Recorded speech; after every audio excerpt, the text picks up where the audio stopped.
दोस्तों नमस्कार और आप देख रहे हैं न्यूज़ बकेट में आपका स्वागत है। बनारस के दीनापुर में हैं और उस जगह पे हैं जहाँ पे स्वच्छ पानी किया जाता है, लेकिन उसके बदले में इनको क्या मिलना चाहिए वो नहीं मिल रहा है, यानी सीधे तौर पे पैसे की बात है भैया। यहाँ पे और देखिए यहाँ पे बैनर पोस्टर भी लगा हुआ है, धरना कार्यक्रम है और कार्यक्रम लगातार अनवरत चल रहा है और सीधे तौर पे सरकार से मांग है और यहाँ के जो अधिकारी हैं वो वहाँ तक पहुँचा नहीं पा रहे हैं। तमाम ये ठेकेदार लोग हैं। ये बताइए क्या दिक्कतें आ रही हैं और क्यों आप लोग अनवरत बैठने का ऐलान भी कर रखे हैं? विगत 33 सालों से निर्माण खंड विद्युत यांत्रिक जल निगम दीनापुर 80 MLD प्लांट में हम लोग लगातार काम किए जा रहे हैं। ऐसी स्थिति कभी उत्पन्न नहीं हुई। महीने 2 महीने तो कहीं भी चल जाता है, महीने 2 महीने कई बार दिक्कतें आई हैं फंड न होने की वजह से, फिर उसके बाद भुगतान हो गया है। हम लोग इस कार्य में विगत 10 माह से इतना परेशान है कि हमें 1 रुपए की आमदनी तो हुई नहीं, पर खर्चे हमारे वैसे के वैसे ही हैं। हमारे पीछे जो कर्मचारी हैं, उनके परिवार हैं, उनके खर्चे वैसे ही हैं। 10 माह से लगातार हम खर्च पे खर्च किए चले जा रहे हैं। हमारा सारा पैसा खत्म। हम लोग छोटे पूंजी वाले ठेकेदार हैं, लोकल ठेकेदार हैं, और सिर्फ लोकल ठेकेदार ना समझे सरकार। इस 80 MLD प्लांट के एक तरह से हम लोग रीढ़ की हड्डी हैं, इसके अंग की हड्डी हैं हम लोग इस प्लांट के एक तरह से आप कह लें कि एक एक करके सारे अमूल्य डायमंड हैं। पर जल निगम अपनी सोच की वजह से, अपने विचारों की वजह से अब अपने हीरों को खोने जा रही है। जिस तरह से हम लोगों को तंग किया जा रहा है, हमारा भुगतान नहीं हो रहा है, हमसे कोई बात करने नहीं आ रहा है, हमसे कोई मिलने नहीं आ रहा है।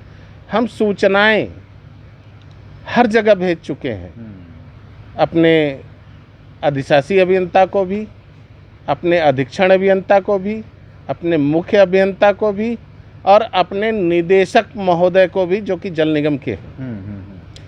यहाँ तक कि हमने प्रमुख सचिव साहब को भी अपनी शिकायत भेज दी है, अपना दुख तकलीफ भेज दिया है।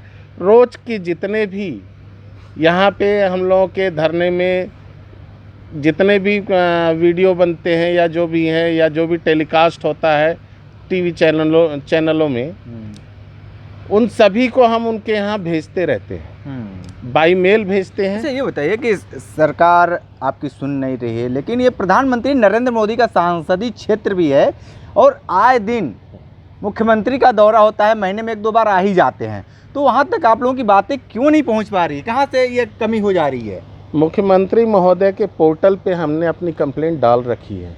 कंप्लेंट नंबर भी है मेरे पास, कहिए तो कंप्लेंट नंबर पढ़ के बता दूं। और सुनने में आया है कि मुख्यमंत्री महोदय बनारस भी आए हुए हैं, पर क्या आपको लगता है कि वो यहाँ आएंगे हमें देखने के लिए, हमें सुनने के लिए, हमें जानने के लिए? जब नया रहता है तो उद्घाटन करने के लिए, फीता काटने के लिए तो यहाँ तो आ ही जाते हैं, तो आप लोगों के दर्द दुख को सुनने क्यों नहीं आ रहे हैं? भाई फीता काटेंगे तो वोट मिलेगा और नया कुछ बनाएंगे तो उसमें आमदनी भी होगी। ये केवल एक पार्टी की बात नहीं है, ये जितने भी पॉलिटिकल पार्टीज़ हैं, चाहे वो दुनिया का कोई भी पार्टी हो, यही नहीं हिंदुस्तान में ही नहीं, दुनिया के किसी भी पार्टी का एक ही मकसद होता है, कुछ नया बनाओ ताकि हमारा पेट भरे। अपना पेट भरने के लिए नए नए उपक्रम चलाते रहते हैं। और भी आपके मित्र हैं, उनसे भी थोड़ा सा बात कर लेते हैं। जिस तरीके से आप लोग लगातार बैठे हैं, 25 तारीख से अभी तक बैठे हुए हैं, इससे सरकार क्यों नहीं जाग रही है? मेरा नाम विजय प्रकाश दुबे है। सुपर इंजीनियरिंग कॉरपोरेशन हमारी फर्म है। हम लोग इलेक्ट्रिकल और मैकेनिकल के दक्ष ठेकेदार हैं। यहाँ नहीं, हम अब पूरे यूपी, एमपी, बिहार तक में काम कर चुके हैं। जहाँ भी कोई काम फंसता है, टेक्निकल, इलेक्ट्रिकल, हम लोग बुलाए जाते हैं वहाँ, और हमारे पास दक्ष आदमी भी हैं। दुर्गम से दुर्गम काम हम लोग कर लेते हैं। इसके पहले जो भी अधिशासी अभियंता थे हम लोगों का महत्व समझते थे, हम लोगों को अपने घर के परिवार की तरह समझते थे। हम भी अपने इस प्रॉपर्टी को अपना समझते थे कि कहीं से कोई नुकसान न हो। दूसरे है कि हम लोगों के हृदय आज रो रहा है, गंगा जी गंदी हो रही हैं, कई जगह से सीवर बह रहे हैं, बाईपास किया जा रहा है, आंखों से आंसू गिर रहे हैं। करें क्या हम? हमारे बस का है? हम तो अपने पेमेंट के लिए भूखमरी के कगार पर आ गए हैं। हम कौन सा क्या करें? हम लोग आपसे कसम खा के ईमानदारी से बता रहे हैं कि गंगा जी का पैसा हराम का जो खाएगा उसको नरक होगा, कोड़ होगा।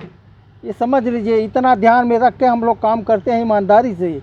ये ईमानदारी का जो है परिणाम आज ये जो एक्सियन आए हैं शहरों दोस्त यहाँ बनारस का भट्ठा बैठाने के लिए आए हैं, इनको इसीलिए भेजा गया है कि उसको नरक मचा दो। संसदीय क्षेत्र प्रधानमंत्री का है कि अगले बार जो है इलेक्शन हार जाएं, और योगी मुख्यमंत्री हैं वो भी ध्यान नहीं दे रहे हैं। सर्किट हाउस में आकर के कुछ नेताओं से मिल कर के चले जाते हैं। यहाँ अधिकारी जो आते हैं, हर विभाग के अधिकारी सरकारी काम से आते हैं, गंगा जी का आरती देखेंगे, नौका विहार करेंगे, ताज होटल में रुक के चले जाएंगे। किसी साइड पर उनका दौड़ा नहीं होता है, ना किसी की कोई से मशीनें यहाँ बंद पड़ी हैं, 2-3 महीने से बंद पड़ी हैं, कोई काम करने वाला नहीं मिल रहा है। ऑनलाइन ऑफलाइन कई बार टेंडर निकाल चुके हैं, कोई टेंडर देने आ ही नहीं रहा है। तब आप नहीं समझ रहे हैं कि पैसा नहीं मिलेगा तो काम करने से फ़ायदा क्या होगा। एक समय ये था कि हम लोग झगड़ जाते थे कि हमको ये काम मिलना चाहिए। हाँ, आज ये स्थिति है कि कोई काम करने वाला ठेकेदार मिल नहीं रहा है। और आप जाके देख लीजिए गंगा जी की हालत। बरना का पानी गंगा जी में जाता है ना, तो बरना जी में सीवर डाल देने से गंगा जी थोड़ा बच जाएंगी, एक दूसरे से कनेक्ट है ना। तो इनको तो इसीलिए भेजा गया है। कौन किसने भेजा है? यह जो है भाजपा सरकार या मुख्यमंत्री या प्रधानमंत्री को ध्यान देने की ज़रूरत है। नहीं ध्यान देंगे, अपने आप भोगेंगे। हम लोग काशी के हैं, इसलिए हम लोगों को दुख हो रहा है। खाली ठेकेदार ही नहीं है, यहाँ के निवासी भी हैं। यहाँ की दुर्दशा देख करके, गंगा जी की दुर्दशा देख करके, इस प्लांट की दुर्दशा देख करके वाकई मुझे कष्ट हो रहा है। एक समय था कोई प्लांट 1 घंटे से ज़्यादा बंद नहीं होती थी। रात को फ़ोन आता था, इनको हमको इनको 3-3 4-4 पार्टियाँ अपने पूरे लाव लश्कर के साथ डट जाती थी और काम ख़त्म करके तब हम लोग जाते थे घर। ठीक है। ये बताइए कि अब तो काफ़ी समय हो चुका है, काफ़ी वक्त दे चुके हैं आप लोग, क्या रणनीति बना रहे हैं अब रणनीति यही है कि भाई अब हम लोग प्लांट बंद करेंगे जो है, और हम लोग के पास कोई दूसरा विकल्प नहीं है। हम लोग इनकी बहुत सेवा करते हैं और करने के लिए तैयार हैं, लेकिन कैसे करें उसके लिए कुछ चाहिए ना। भाई धन ही नहीं रहेगा तो कैसे हम लोग करेंगे। अब हम लोग का तो मार्केट में पोजीशन ख़राब हो रहा है, गुडविल ख़राब हो रही है। तो अब 1 जून से आप लोग अनवरत अनिश्चितकालीन धरना। हाँ, हम लोग जहाँ अपने आदमी हैं उन लोगों को हटा लेंगे जो है भाई, और हम लोग क्या कर सकते हैं। हम लोग की जो शक्ति है वही करेंगे जो है। और सरकार को तो हम लोग हर जगह पहुँचा चुके हैं, मेल द्वारा सब द्वारा, लेकिन आज तक कोई मिलने नहीं आया जो है। ठीक है, तो आप देखिए कि इस सरकार में कोई खुश नहीं है। सच्चाई यही है, क्योंकि कोई अगर इनको दुख नहीं होता, पीड़ा नहीं होती, तो ये लोग एक प्लेटफॉर्म पर आकर विरोध नहीं करते। दूसरी तरफ किसान परेशान है, आम जनता परेशान है, लेकिन सरकार कोई सुनने वाली नहीं है। जिस तरीके से लगातार ये कहा जा रहा है कि भाजपा सरकार के समय में सब लोग सुखमय है, तो ऐसा बिल्कुल नहीं है। ये प्रधानमंत्री नरेंद्र मोदी के संसदीय क्षेत्र का ये मामला है, और यहाँ पे ये लोग जो ठेकेदार हैं सीधे तौर पे ये कह रहे हैं कि भैया अब से बहुत ज़्यादा इनके ऊपर हो चुका है। जो कहा जाता है कि नाक से ऊपर बह रहा है अब इनके, तो अब ये सीधे तौर पे ये कह रहे हैं कि जो भी इनके कर्मचारी हैं, इनके आदमी हैं, वो ये हटा लेंगे और स्थिति खराब होगी। ग्राउंड जीरो से रिपोर्ट कर रहे थे, तो हमारे साथ बने रहे न्यूज़ बकेट के साथ। हमें दीजिए इजाजत, नमस्कार। पेश है न्यूज बकेट हिंदी मासिक पत्रिका। पढ़ें इस महीने की पूरी खबर विस्तार से हमारे न्यूज बकेट की मैगजीन में। हमारी ई मैगजीन को मुफ्त में पढ़ने के लिए अभी लॉगिन करें www.newsbucket.in पर। इसके अलावा रोज की ताज़ा खबरों के लिए हमारे YouTube चैनल को तुरंत सब्सक्राइब करें।